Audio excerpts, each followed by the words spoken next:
so politically correct, but it did appear in the Atlanta paper, and they may be able to get away with it now. Anyway, well, first, I'd like to have Father Mills come up and say a few words. I think most of you know Father was here from like 1953 to 59, and he was called to Rome and was studying canon law, as I understand. He then came back to Owensboro and was teaching at Brescia College when I was attending there. I actually took a class from him. I don't know if he remembers. And I don't think he gave me a very good grade. But, maybe we can ask for a read. Anyway, Father, can you say a few words? Thank you. I'm sorry about those poor grades. My memory isn't what it might have been, and I'm glad I forgot that. I wish you'd forget it too. Get over it. Somebody wanted to know about the chronology. Father Hill was here as pastor under Bishop Cotton, and in 1953, Bishop Cotton asked Father Hill, Monsignor Hill, to be superintendent of schools, and he would be starting visiting all the classrooms of the diocese. So I was sent down to be assistant here at St. Agnes, and I was the first time that they'd ever had two priests at the parish. But I came on a Friday, and on Monday, Father Hill started traveling, visiting the schools, and he would leave on a Monday and come back on a Friday from visiting the schools. So that happened in 53 to 59. I was here. I left in 59 to go to Rome to study, and Father Ziegler came in to be assistant and to work. And together, I think in 1962, 62 or 63, they were both moved to Owensboro, and then I think they closed St. Agnes School. So that was my memory of it. I think the school might have closed in 62. I don't remember. 63. It should have been 62.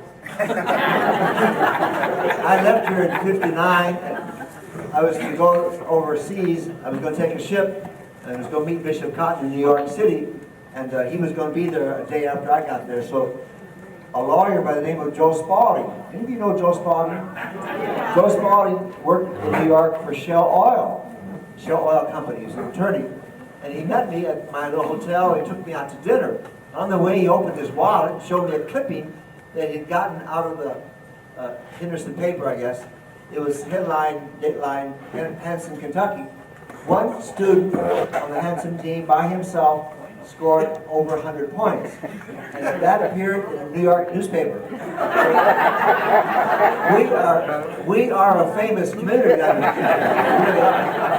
I've said before, I got letters from people around the state of Kentucky wondering, they could see our scores, and they would ask me how in the world to keep up the morale, because it was such a depressing kind of thing. I think that as far as I'm concerned, I had been ordained by the bishop, and I promised obedience to the bishop and my pastor. And if you know Ray Hill said we're going to do it, and so I would say we'll do it. So I did. In March of that year, every year, I would sit there in the little rocking chair in the office. We didn't have a TV in those days; we just had a radio. And I would just gradually bring up the subject. I said, "Father Hill, you think maybe we could drop basketball this coming year?" And he would sit there and kick that foot, and he'd say, "Well, we'll see." Well, every time he did that, I knew we were darn well going to have another basketball. Bishop Cotton would come down, and I guess they made all kind of jokes behind my back. And I remember Bishop Cotton said, "Well, Father Hill, how's Father Mills' basketball coming in?" And we had come back the night before, just bloody, And Ray Hill said, "Well, if they don't get beat by 100 points, that's considered a moral victory." So I got a reputation, and I took some of those stories with me. And later on, as Max says, I taught at Brescia 12 years. And I remember telling my students at the college about this, and they just wouldn't believe that as a priest was alive, that we had lost 52 ball games in a row. But I told these students more than once that if you ever get discouraged, just come by and talk to me, and I can encourage you. One day after we had a really hard time, I went over to the cleaning pressing place run by J.O. Connie Thomas. Connie had a little place there next to Hardesty's drugstore first, and then he moved over to the place behind the bank, I think. And I remember going in there on Monday. I used to check. Connie and who else was there? We had 2 cars that traveled all over the country with us. And Connie said to me, Father Mills, he said, you think maybe, he was serious. He said, and we had been losing really bad again. He said, do you think this is psychologically damaging to these young people? It took me some time to realize that the question was, really, is it psychologically damaging to this young priest? I'm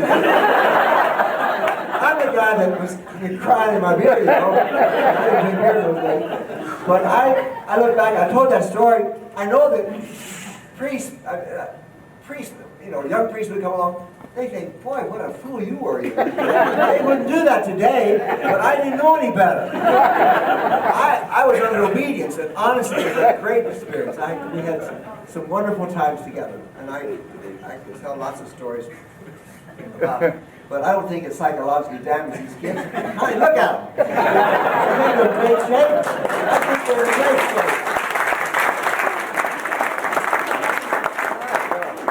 I dare say that they're better men for having been on those, had those experiences. Because life is tough. You know that, right? Life is tough sometimes. You learn when you're just kids that you can take it on the chin and get up tomorrow morning. We'd have an awards dinner every year in March over at Buckman's store. We hadn't won a game that year, but we always had an award dinner. We had prizes for the most improved player. Every year, we played with the big boys. We played in Henderson City, Henderson County. It was pretty democratically, you know, we had a very small school. They had 1,000 kids in there. But at the end of the tournament, the district tournament in March, they took all that money and divided it 7 ways. So we always came out with a lot of money. And every 4 or 5 years, we bought a new basketball. No, we really probably bought 2 or 3. We came out with new sweaters and new jackets, and you think those kids had won the NCAA. It was just wonderful. But anyway, it's a great experience to me. I loved every minute of it, and I'm going to make it time for a commercial. I'm going to be a priest 50 years next May 26th.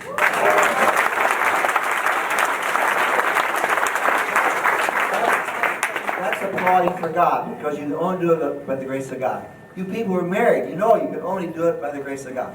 But we're going to have a celebration next June the 15th at the cathedral.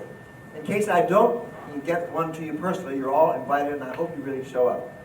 We need to celebrate priesthood today, and we need to thank God for the gifts, the grace that we all receive. I got a lot of stories, but Keep going. we went down to Hanson. I think Hanson is Spotsville. One night we were having an awfully hard time down in Spotsville, and you know we didn't have very many people among our cheerleaders. We had who was the Buckman that time? Joe. Joe, but I mean his mother. Sue drove, and Connie drove, and I drove. We had 3 cars that traveled, I guess, and maybe somebody once in a while. We were doing very poorly the first half. So at halftime, they had a 20-minute break. The principal, I didn't know exactly what happened, but all the kids from Spotsville, they all left the gymnasium. Found out he took them all back to the library, and he said to them, listen, the second half, when St. Agnes gets the ball, you cheer for them. Being humiliated. I can't believe that we did that, but we did it. So the second half, when Joe Buckman, whoever it might have been, then they would give us a cheer. It was just really embarrassing. But I was able to tell the people over these 49 years that we had some bad years there, but we started winning. Then we started playing 500 ball, and we won a lot. We won half our games, I think, in the last year here. But one of the greatest accomplishments, and I see it's all by the grace of God, one of the great accomplishments that I look back on happens in the person of a man called Wilbur Clark. Where are the Clark children right now? Please. Back here. Stand up! Stand up! Stand up! Stand up!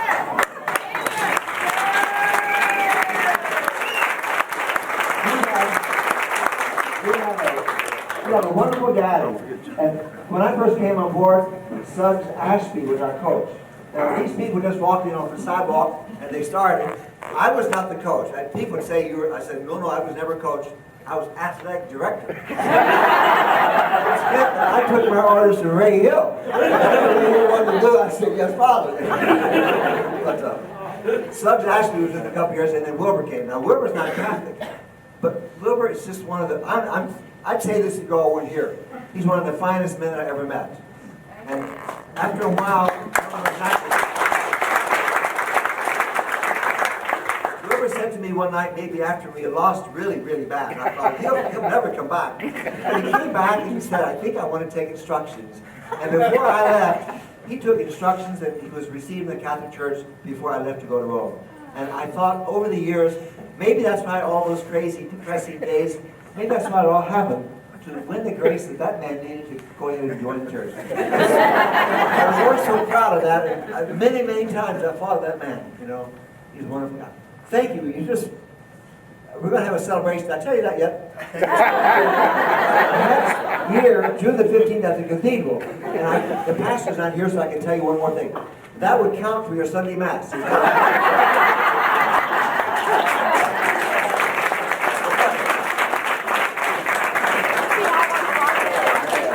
He wants me to keep on talking. I could.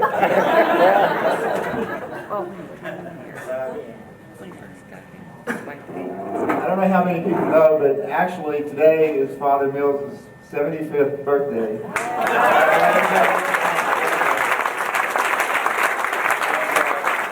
We got him a St. Agnes Knights shirt.